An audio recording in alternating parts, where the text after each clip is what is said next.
আসসালামু আলাইকুম। বাংলা সংবাদে সবাইকে স্বাগত জানাচ্ছি। আমি চিন্তিয়া হক। শুরুতেই সংবাদ শিরোনাম। এই রমজানে দ্রব্যমূল্য আগের তুলনায় কমেছে বললেন ডক্টর ইউনূস। এদিকে মির্জা আজম দম্পতির ১৯ বিঘা জমি জব্দ, ৩১ হিসাব অবরুদ্ধ।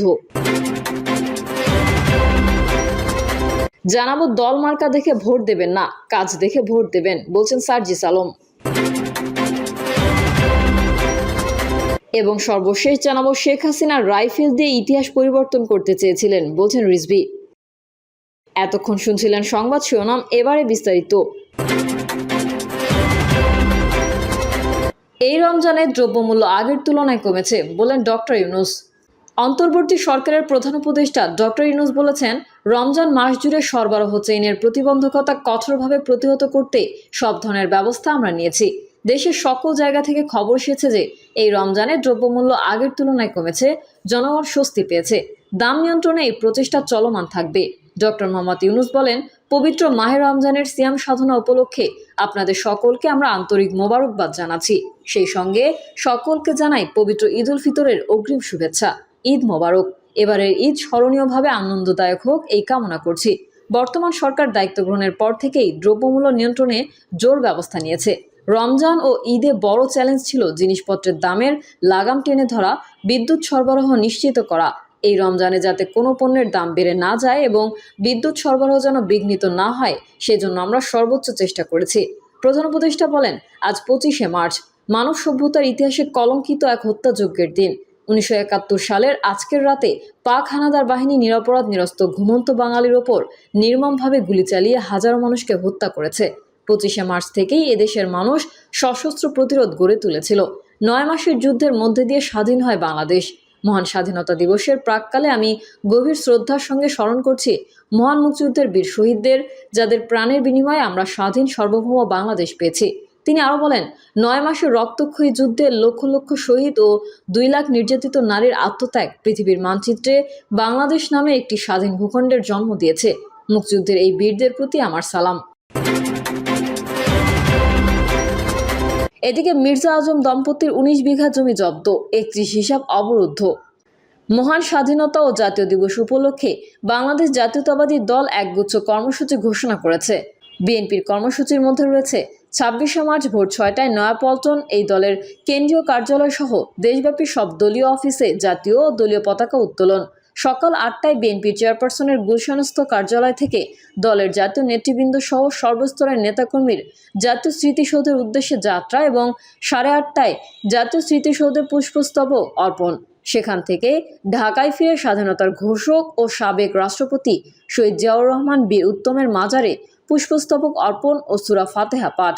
ওই দিনই মাজার প্রাঙ্গণে জাতীয়তাবাদী ওলামা দলের উদ্যোগে দোয়া অনুষ্ঠিত হবে। মঙ্গলবার সকাল ১১টায় মহান স্বাধীনতা দিবস উপলক্ষে রমনা ইঞ্জিনিয়ার্স ইনস্টিটিউশন মিলনায়তনে বিএনপির উদ্যোগে আলোচনা সভা অনুষ্ঠিত হবে। বিএনপির জাতীয় নেতৃবৃন্দ সহ দেশবরেণ্য ব্যক্তিরা আলোচনা সভায় বক্তব্য রাখবেন। এছাড়া সারা দেশে জেলা, মহানগর, উপজেলা, পৌরসভা সহ সব ইউনিট মহান স্বাধীনতা ও জাতীয় দিবস উপলক্ষে আলোচনা সভা ও অন্যান্য কর্মসূচির আয়োজন করবে। অঙ্গ ও সহযোগী সংগঠনসমূহ নিজ উদ্যোগে কর্মসূচি প্রণয়ন ও বাস্তবায়ন করবে। দেশব্যাপী বিএনপি এবং এর অঙ্গ ও সহযোগী সংগঠনের নেতাকর্মী সহ সব ইউনিটের সর্বস্তরের নেতাকর্মীকে কর্মসূচি সফল করার জন্য অনুরোধ করা হয়েছে। দল মার্কা দেখে ভোট দেবেন না, কাজ দেখে ভোট দেবেন বলছেন সার্জিস আলম। কোনো দল বা মার্কা দেখে কেউ ভোট দেবেন না, কথার সঙ্গে কাজের মিল দেখে ভোট দেবেন বলে মন্তব্য করেছেন জাতীয় নাগরিক পার্টির মুখ্য সংগঠক সার্জিস আলম। তিনি বলেছেন, আমরা কথা দিয়ে শুধু নিজেদের উপস্থাপন করতে চাই না, আমরা কাজ করে দেখাতে চাই এবং সেই কাজের সুযোগ আপনাদের কাছে চাই। তরুণ প্রজন্মের হাত ধরে যে নতুন বাংলাদেশ আসছে, সেখানে দলের নাম দেখে কিংবা কোনো মার্কার দেখে কেউ আর ভোট দেবেন না। কোন লোকটা কেমন, কে কেমন কাজ করছেন, কার কথার সঙ্গে কাজের মিল কেমন, এসব দেখে বিভিন্ন মার্কা এবং দলে ভোট দেবেন। তিনি বলেন, ছাত্র জনতার অভ্যুত্থানের পর তরুণ প্রজন্মের হাত ধরে আত্মপ্রকাশ করেছে এনসিপি। সেখানে আমি উত্তরাঞ্চলের ৩২টি জেলার মুখ্য সংগঠক হিসেবে দায়িত্ব পালন করছি। পঞ্চগড়ের ছেলে হিসেবে আপনাদের সবার সর্বাত্মক সহযোগিতা চাই।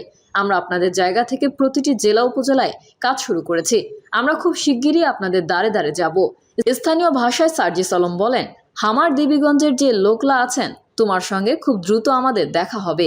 দেবীগঞ্জের প্রত্যেকটি গ্রামে ইউনিয়নে রাস্তাঘাটে আমরা হামার মার্কা লেহেনে দলের নাম লেহেনে তোমার লগত ভোট চাহিবা আসিম।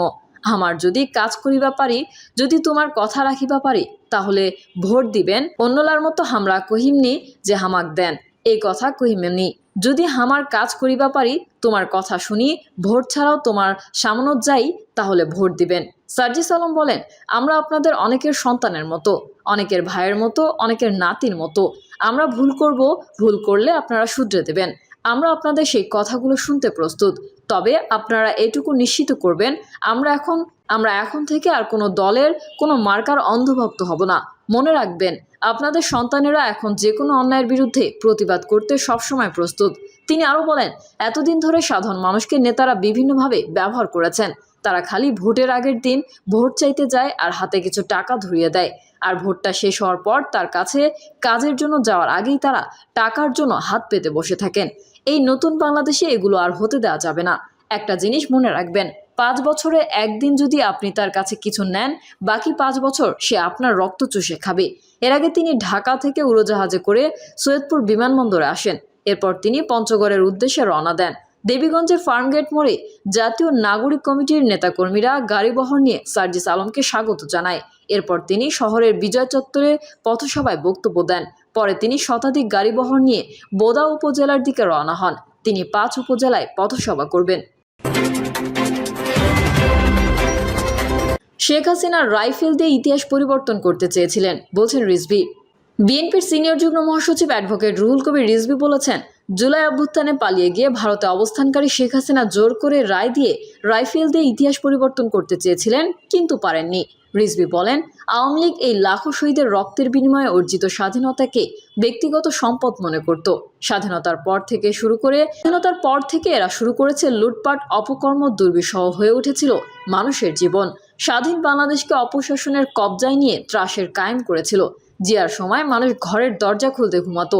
এখনকার মতো বিদেশি কিছু এজেন্ট চক্রান্ত করত তো বলে জানান তিনি বলেন, শেখ হাসিনা জোর করে রায় দিয়ে রাইফেল দিয়ে ইতিহাস পরিবর্তন করতে চেয়েছিলেন, কিন্তু পারেননি। ছাত্ররা প্রকৃত ইতিহাস জেনে জুলাই অভ্যুত্থানে ঝাঁপিয়ে পড়েছিল। দেশি স্বৈরাচার আসলে টিকে থাকতে পারে না। দূর থেকে বিএনপির ভারপ্রাপ্ত চেয়ারম্যান তারেক রহমান গণতন্ত্র পুনরুদ্ধারে কাজ করে গেছেন নেতৃত্বের মাধ্যমে। সরকারের সমালোচনা করে তিনি বলেন, কিছু জিনিসের দাম কমলেও নিত্যপণ্যের মধ্যে চাল, ডাল ও মুরগির দাম হু হু করে বাড়ছে। এ বিষয়ে লাগাম টেনে ধরা দরকার। আইনশৃঙ্খলা পরিস্থিতি তুলে ধরে রিজভী বলেন, যুগের পর যুগ ধরে ছিনতাইকারীরা রাজত্ব করে যাবে কেন? তাহলে পুলিশ প্রশাসন আছে কেন? সঠিক সময়ে সঠিক কাজ না করতে পারলে জনগণ তো মুখ ফিরিয়ে নেবে। সামাজিক মাধ্যমে গুজব ছড়ানো হচ্ছে প্রধান উপদেষ্টা চীনে যাবেন, এটা নিয়ে ধূম্রজাল সৃষ্টি করা হয়েছে গুজবের মাধ্যমে। তিনি বলেন, পত্রিকার পাতায় দেখলাম ইফতার পার্টির নাম করে পুলিশের ঊর্ধ্বতন কর্মকর্তারা গোপন বৈঠক করছে। কি উদ্দেশ্য, কেন করছে? যাদের হাতে আইন শৃঙ্খলা রক্ষার দায়িত্ব, তারাই যদি গোপন বৈঠক করে, তবে এটা ভয়াবহ ব্যাপার। প্রিয় দর্শক, এই ছিল এখনকার সর্বশেষ সংবাদ। আপডেট ও সংবাদ পেতে চ্যানেলটি সাবস্ক্রাইব করে বেল আইকনটি ক্লিক করুন। কমেন্টে আপনার মতামত জানিয়ে আমাদের সাথেই থাকুন। ধন্যবাদ সবাইকে। আল্লাহ হাফেজ।